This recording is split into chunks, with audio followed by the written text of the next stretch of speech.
নবাবী সময়ের একটা ঘটনা, সাধারণ মনে হলেও ঘটনাটি অসাধারণ। একবার এক ভদ্রলোকের সঙ্গে একটা গোষ্ঠীর একটু দ্বন্দ্ব হয়েছিল, জায়গা জমি দ্বন্দ্ব হয়েছিল। সেই দ্বন্দ্বটা এমন একটা জায়গাতে পৌঁছে গেল যে একটা গোষ্ঠী আরেকটা গোষ্ঠীকে টার্গেট করলো। সেই গোষ্ঠীর মধ্যে থেকে একটা বড় বয়স্ক লোককে টার্গেট করলো যে এই লোককে যদি মেরে ফেলা যায় তাহলে আমাদের ঝামেলা ছিল। কি সাংঘাতিক নিয়ত, কি জাহান্নামী নিয়ত! দেখেন, ঝামেলা ছিল। এই ভদ্রলোক যে কোনো কারণেই হয়তো একদিন মাঠে গেছে, সেখানে অন্য গোষ্ঠীর প্রতিপক্ষে তারা তাকে ব্যক্তির লোক ফলো করেছে যে উনি মাঠে গেছেন। তো উনি মাঠে গেছেন নিজের হাজাত পূরণ করার জন্য, পায়খানা প্রস্রাব ইত্যাদির জন্য তিনি গেছেন। এর মধ্যে সেই গোষ্ঠীর প্রতিপক্ষ তারা এসে বললেন, চাচাজি আপনার সাথে তো দীর্ঘদিন ধরে আমাদের একটা মন কষাকষি, মানুষের জীবন কখন কি হয়, যদি এই ব্যাপারটাকে একটু নিষ্পত্তি করে নিতেন, আমরা কিছু বলবো না, আপনি যেখানে আল তৈরি করবেন জায়গাতে সেখানেই আমরা মেনে। তো উনি সহজ মনে বলেন, আমি তো এইটাকে আল বলে করছি, এটা নিতে দ্বন্দ্ব হচ্ছে বহুদিন থেকে, তাহলে আপনি আল পুঁতে নেন। তো উনি একটা পচা হোক কিংবা অন্য কোনো ঘাস হোক, একটা সিম্বল রাখার জন্য তিনি সেটা করবার জন্য চেষ্টা করছেন। ওনার কাছাকাছি একটি বাড়ি থেকে, যেটাকে আমরা আমাদের ভাষাতে সাবল বলি, এমন একটা জিনিস তিনি দিলেন যে আপনি আজকে সব নিষ্পত্তি হয়ে যাবে, আপনি করে নেন, আমরা আপনাকে আর কোনো কিছুতে বাধা নেই। এই ভাগ্যের লোক কিন্তু শক্তিমান ছিল। উনি করলেন কি, যাতে জীবনে আর কখনো গন্ডগোল না হয় এবং স্থায়ীভাবে এই জমিতে পাওয়া যায়, আর কোনো রকমের কোনো আল যাতে তৈরি না হয়, তার জন্য তিনি গভীরভাবে ওই জায়গাটাকে খুঁড়ছেন। একেবারে খুঁড়তে খুঁড়তে উনি হাতটা পুরো প্রবেশ করিয়ে দিয়েছেন ওই গর্তে। এরই মধ্যে একটা জায়গা থেকে, জমি থেকে লোকজন সব আগে থেকে প্ল্যান ছিল, ছুটে এসে ওনার গর্দনের উপরে বাঁশ চাপা দিল। শুনবেন ভালো করে, এমন ভাই মনোযোগ দিয়ে শুনবেন এই গল্পটি, যেন আপনার জীবনে এই গল্পটি শোনার পর আপনার মনে হয় যে হ্যাঁ, জীবন পরিবর্তন।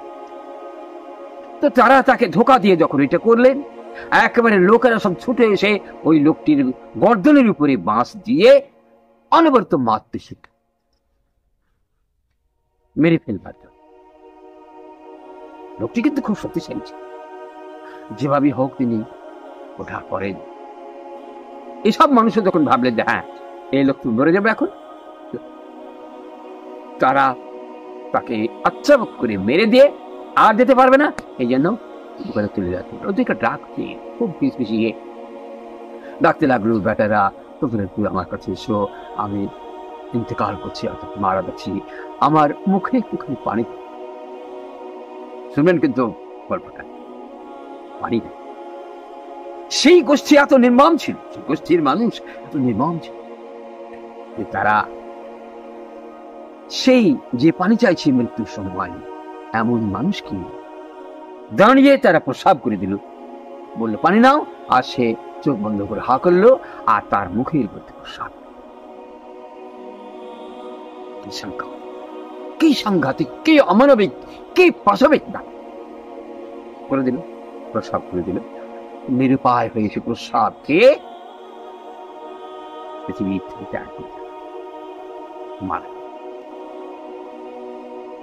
মারা যাওয়ার পরে তাদের মধ্যে তখনও হিংসার আগুন দাও দাও করে জ্বলছিল। তারা তার পাছার মধ্যে একটা লড়ি ঢুকিয়ে দিয়ে, স্টিক ঢুকিয়ে দিয়ে তার নাড়িকে ঘুরিয়ে ঘুরিয়ে পার করে মরে গেল সবাই। এইসব লোকগুলো এত নির্মম ছিল যে তার নাড়ি ভুঁড়িকে টেনে বের করে। কিন্তু আল্লাহ বলছেন মাকারু মাকারাল্লাহু আল্লাহু খায়রুল মাকিরিন। যাই হোক, যেভাবেই হোক সে লোক ইন্তেকাল হলো কিছুদিন পরে, মাস 6 জানি। এরপরে যে ভদ্রলোক প্রস্রাব ফিরে দিয়েছিলেন মুখে, ওই ভদ্রলোক প্যারালাইসিস।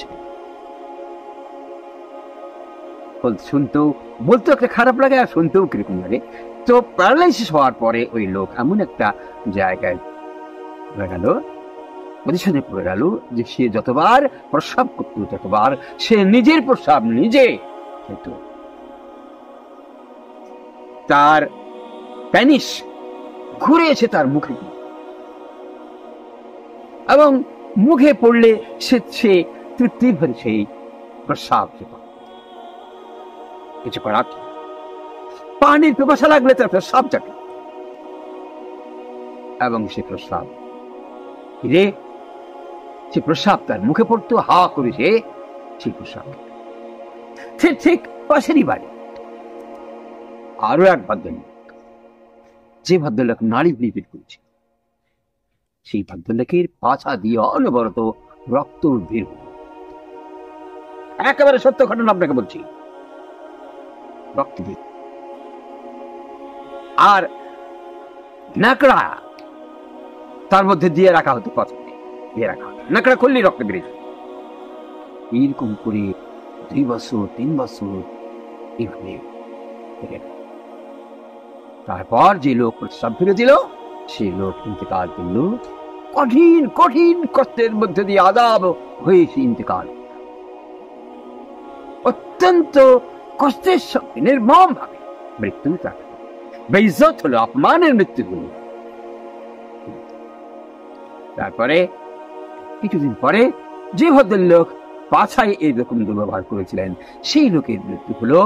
5-6 বছর তার রক্ত বের হতে থাকলো। যখন রক্ত বের হয়, কি কষ্ট, মরণ যন্ত্রণা। অনেক লোক দেখেছে। এই জন্য আল্লাহ বলছেন, তুমি যতই চালাক হও, যেমনই চালাক, আমার উপরে তোমার চাতুরি খাটবে।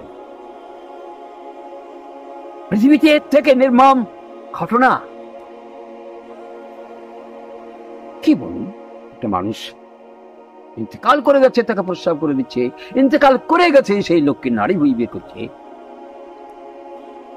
এইরকমের ঘটনা থেকে, এরকমের নির্মমতা থেকে, এরকম পশুত্ব থেকে, এরকম জাহেলিয়াপনা থেকে আমাদের দূরিত থাকতে, আমাদের প্রজন্মকে শোনাতে হবে। আগামী প্রজন্মকে এই ঘটনা বর্ণনা করেছিলেন সৈয়দ ইমাম আজম। তোমরা এই ঘটনাটা শিখে রাখো, আর এইভাবে মানুষের জীবন কোনো সীমাহীন অত্যাচার করো না, তাহলে পৃথিবীতেই সেই শাস্তি ভোগ করে যেতে হবে, আর অনন্তকালের জন্য আখিরাতে জাহান্নামে উঠতে হবে। আজকে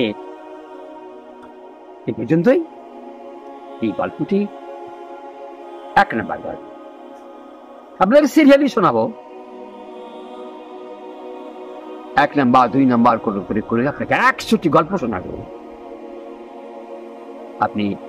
আপনারা বুঝবেন মিথ্যার ব্যাপার নয়, সবটাই সত্য ঘটনা। এই জন্য নাতি পুতি ছেলে মেয়ে প্রত্যেককে জানিয়ে রাখা উচিত, সীমা লঙ্ঘন করলে আল্লাহ ছাড় দিবেন না, কখনো ছাড়বেন না।